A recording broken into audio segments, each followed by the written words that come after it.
Good morning. It is 9 a.m. on this Thursday. We'll get to all of our Sabres coverage in just a moment, but first we want to start with some other news we're following this morning.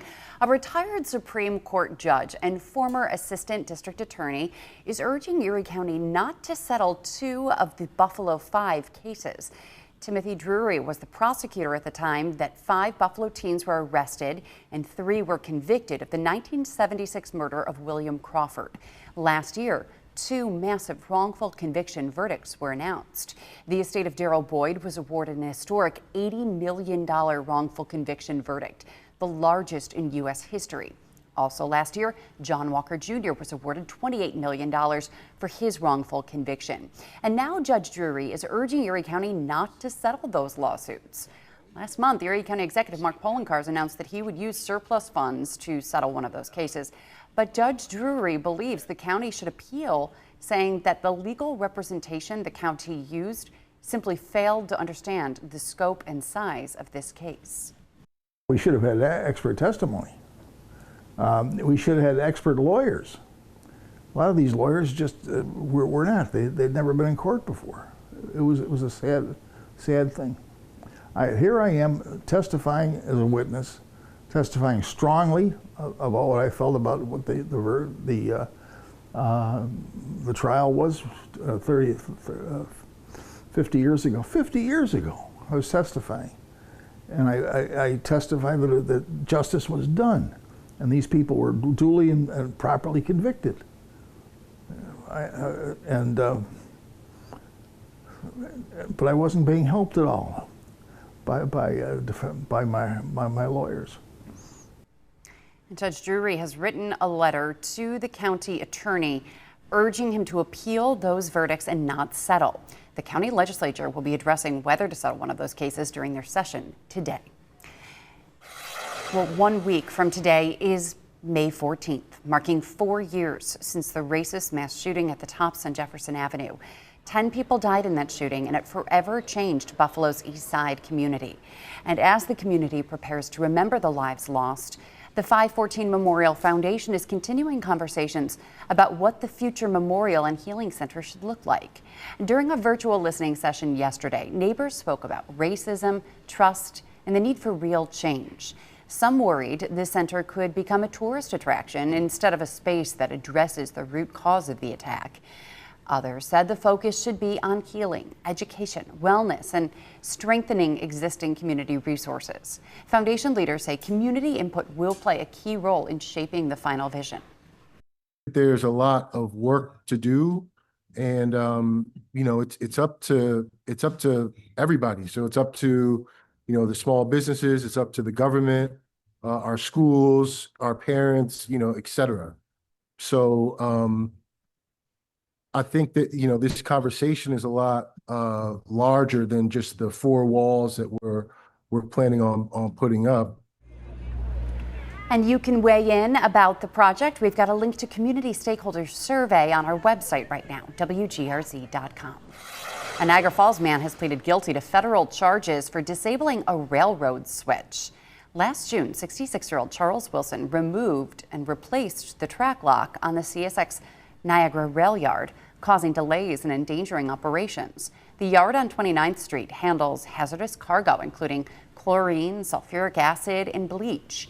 Surveillance showed Wilson entering the property several times despite being ordered to stay out.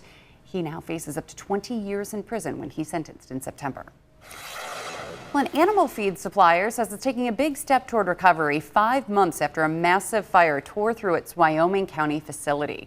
Riesdorf Brothers says that it has completed construction on a new warehouse, and crews will begin filling it with product today. The fire happened in North Java back in December, causing an estimated $2.5 million in damage and leaving 3 firefighters hurt. General Motors is taking a deep dive into AI. GM will add new apprentices at its Lockport plant to learn about the growing role of artificial intelligence in manufacturing. GM's also investing $1 million into community-based career pathways to highlight modern service careers that don't require a 4-year degree. Lake Ontario could reach flood-prone stage in just a few weeks from now. It's according to data from the International Joint Commission.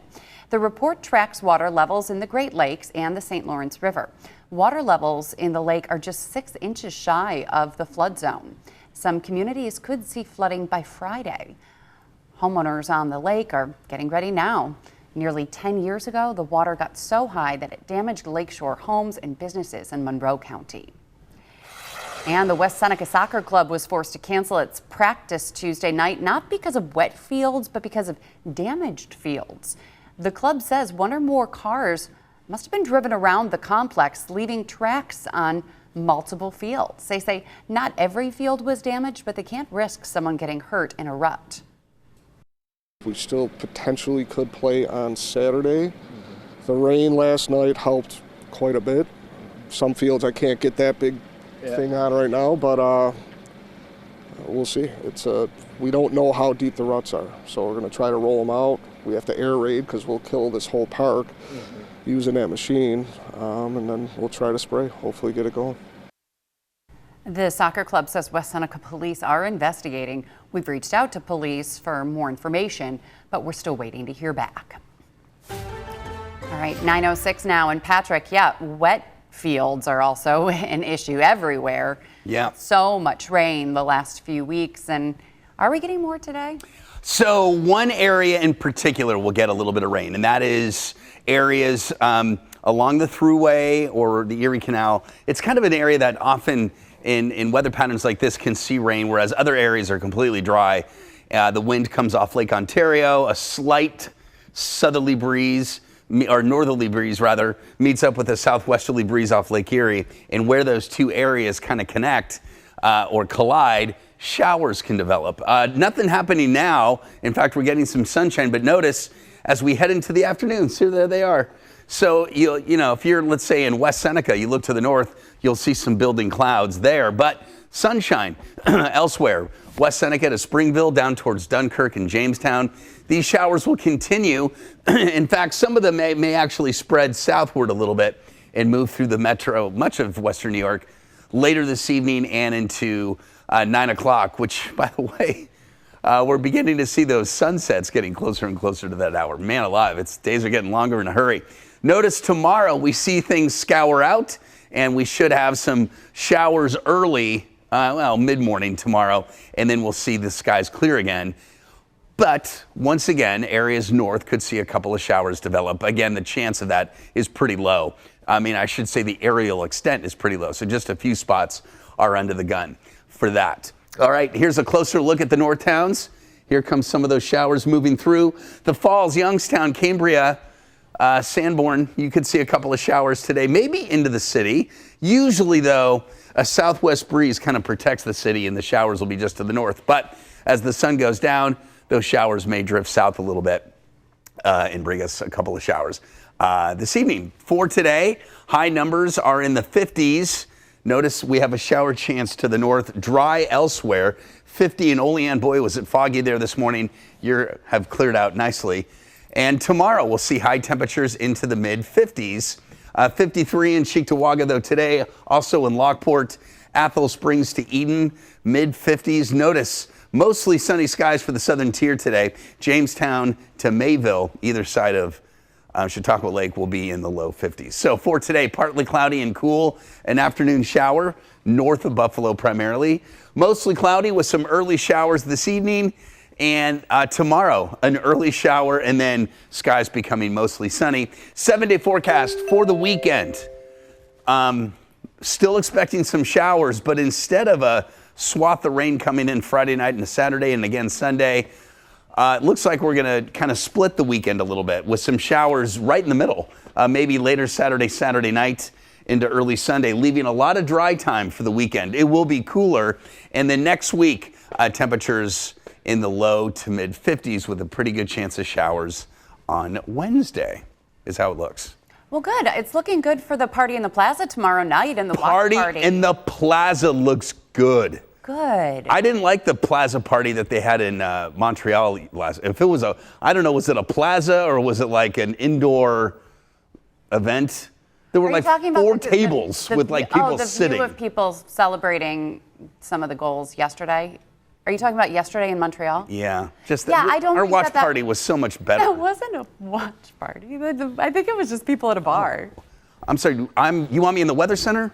Yeah, you just stay there. Oh, okay. Okay. Yeah. I wanted you to have the spotlight. I didn't don't- want to share the camera Patrick, with you. You take it when over. you're on TV, there is no other spotlight other than the one on you. Stop it. I'll join you over there in a minute. Okay, and we will talk about the Sabres Okay. coming up in just a minute, just after the break. Everything that you need to know about yesterday's victory and looking ahead to Game 2 tomorrow. Stay with us. Welcome back, everybody. It is 9:12 on Daybreak. And aren't you just breathing easier this morning, Patrick? Yeah, I am. In fact, though, last night during the third period, even though the Sabres had a 2-goal lead, I don't know. Hang on.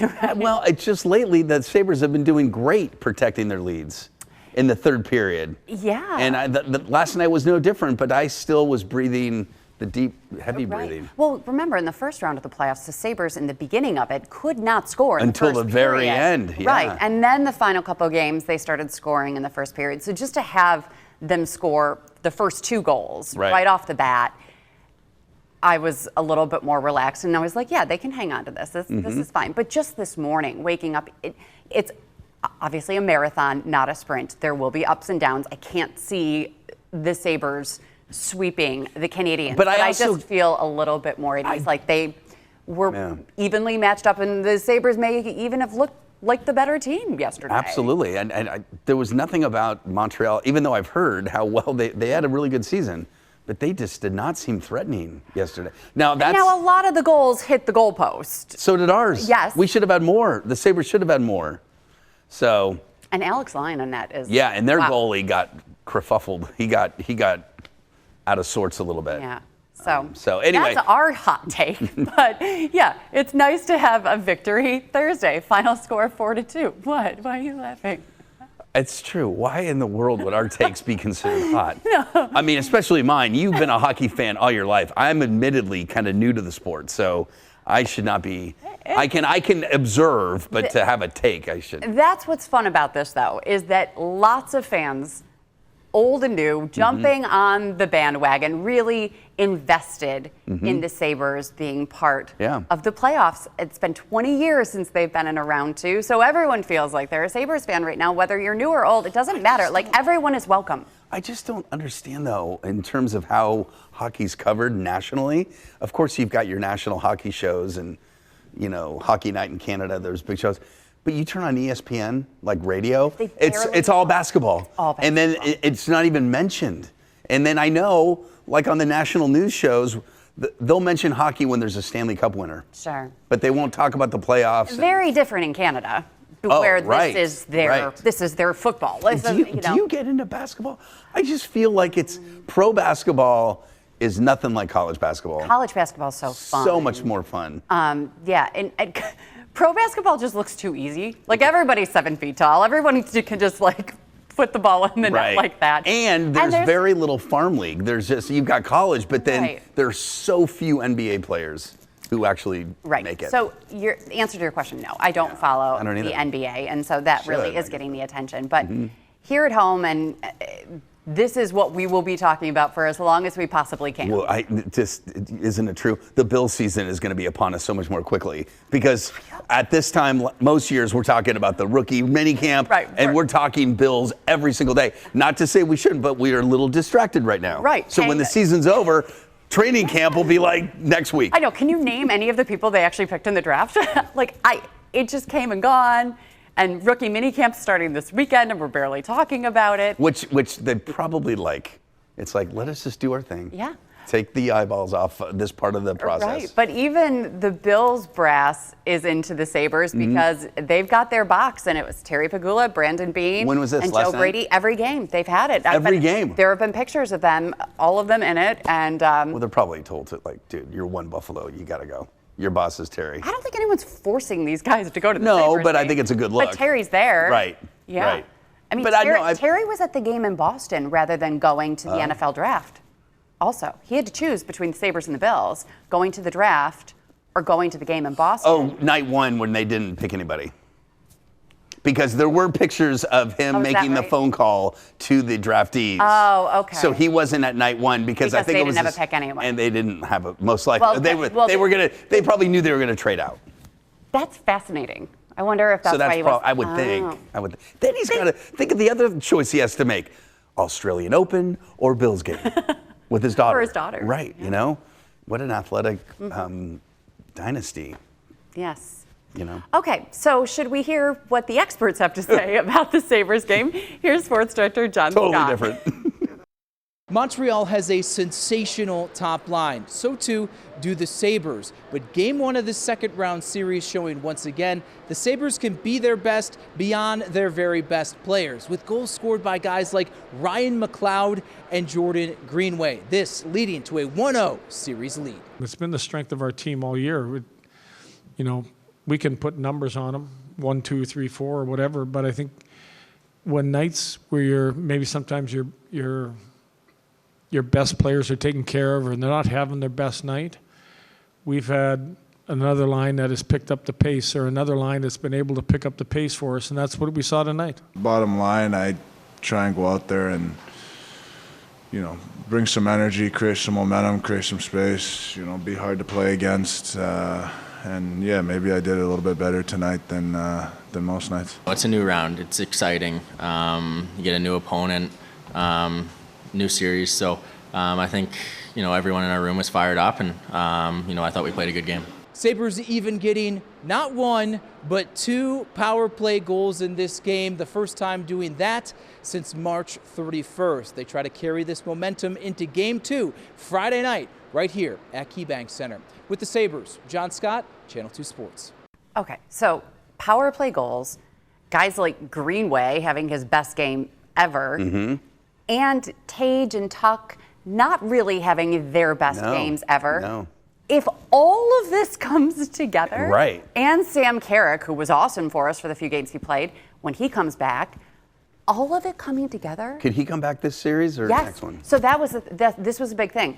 Lindy said over the weekend that Carrick is out for the entire series. And then on Monday, Lindy said Carrick was cleared to practice. So Carrick has been on the ice, and it was unknown yesterday whether he would be playing. He was not, he was scratched for the game, but it's very possible that he could be playing on Friday or definitely next week. So that's huge that he has progressed further with that arm injury than they thought that he would be. So long story short, if they can just keep this going, keep everyone healthy and put this all together. I mean, back in December when they were the worst team in the league, if you would have said they would make the playoffs, I'd be happy. To say that they're going to be a strong contender in the second round and possibly in the conference championships, I mean, it's just what a roller coaster of a season, and how fun it is to be on the ride right now. It's no longer long story short, it's long story longer, right? Yeah. Telling the story of the Sabres. And it's a young team. Very young. They can So is Montreal. continue Yeah. this on next Who's older? season. Tuck is older. Oh, I don't know their ages, but I do know that But no, both that's the a young Canadians team. and the Sabres are young teams. Yeah. But the Sabres keep this team, keep it going into next season. This might not be a one and done type of anomaly Let's for hope the not. season. Right. Let's hope it's That we don't they're have to wait kinda another 14 years. Their to get into division, the because playoffs. I mean, I don't see the roster shaking up too much. I know Tuck is up for a contract. Not that I would know much about their roster build, but in terms of, I can't imagine there's a big change next year. Right.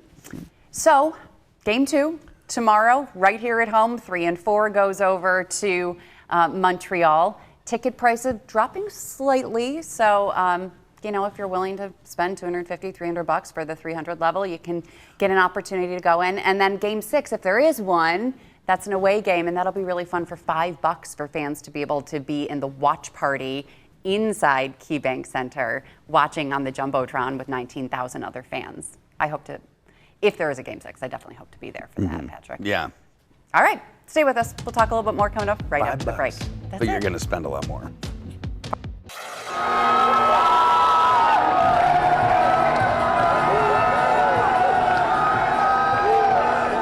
Did you notice the the railing there is a little bit more sturdy than the first time around. Yeah, they fixed that. Yeah, those are some of the sounds from Canal Side and the sights as the fans pack together to cheer on the Sabres. And Daybreak's Natalie Foss has more from Alumni Plaza this morning.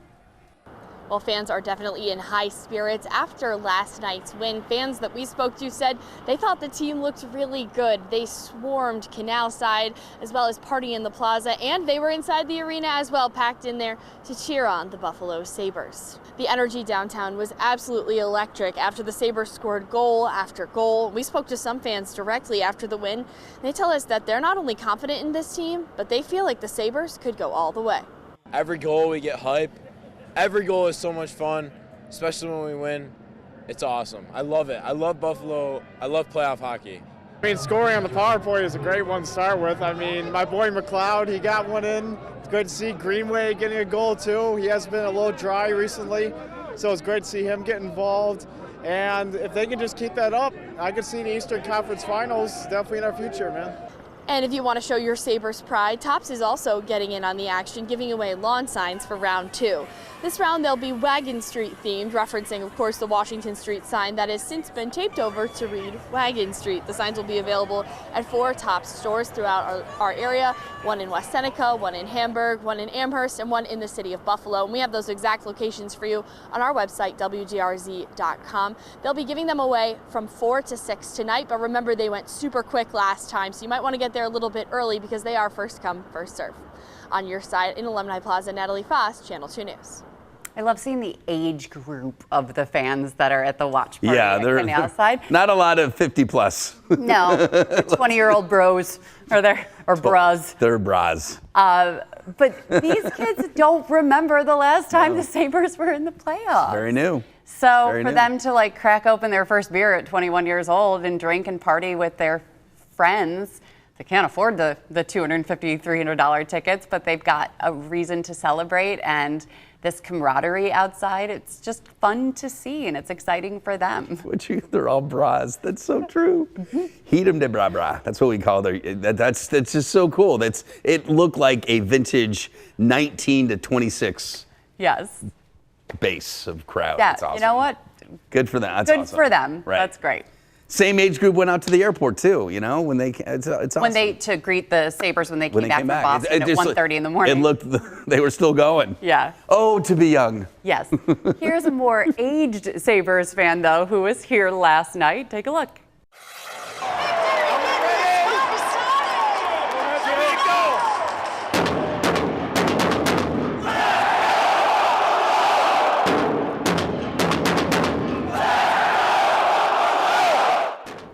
That is Bill Fichtner. He's hitting the drum, getting KeyBank fired up before the puck drop last night. Everyone was wondering who was going to bang the drum, and Bill is a great person to do it. He went to Maryvale High School. He loves his hometown teams, comes back here to cheer on the Sabres and the Bills. Right now, he's in Beef on Netflix, which is a really great he plays. series. He's kind of a funny, like Rich very guy rich, with a much younger wife. And I think it's like wife 2 or 3. Yeah. His name is Troy, and Troy, he yeah. plays He's this country club guy with a lot of money. Not necessarily the nicest character, but he's fine. Anyway, his character's great, but Bill is such a great guy. Mm-hmm. We've gotten to know him a little bit through his work with the Cystic Fibrosis Foundation. You and I MC the gala and do other things with cystic fibrosis, and he donates his time and his money to the charity, and it's really wonderful to see. And so, he's he was great. Guy. I feel and like he came here onto Daybreak. That was so awesome. You can tell he totally cares about Buffalo. It's not just lip service. I feel like I annoyed the heck out of him because I fully analyzed his career at the luncheon. We were lucky enough to go to lunch with him. And he was the nicest guy, and just you really gotta. And had such stories, and his storytelling. Oh my it was gosh. like I felt like I was in a movie with him, with like the way that he was describing these stories. He is such an acclaimed actor himself, but then to see who he's acted with, it's like the A-list. Right. De Niro and what's her name from Contact? What's the name of the Jodie Foster? Just the best of the best. Yeah. So that's cool. Yeah, Good for him. cool to see Bill banging the drum. We have no idea who's going to be banging it tomorrow, but we've had Josh Allen and Jenneret's Sandra wife. Jenneret, or Sandra Jenneret, and then who was Blade- and the Blade Gang. The Blade Gang. And now Bill And that was it because there were 3 home games. That's right. And now Bill, and Fichtner. we have no idea. Any guesses? I was thinking, who's the guy from One Tree? What's his name? Oh, Chad Michael Murray. Chad Michael Murray. But you know who's going to be here tomorrow is Wyatt Russell. Okay. Kurt Russell, Goldie Hawn's son, Right. who has become a really big Buffalo fan. I and understand he's going to that, be but leading some parade. Why aren't they bringing in some old Sabres players? I think that there's not old, but just like Ryan Miller and like the legends. No, maybe they are, and there's hopefully Dominic there's plenty Hasek. more. Yeah, I just feel like that would be something that would, the last time they were in the second round of the playoffs. Lots of opportunities. Yeah, no doubt. Maybe they're just holding out for you, Patrick. Maybe they're like, have you gotten the call yet? They want you to Well, bang the drum. I did the tryout, yeah, and you couldn't get it right. I couldn't hit that. You're the best drummer, so you could handle it.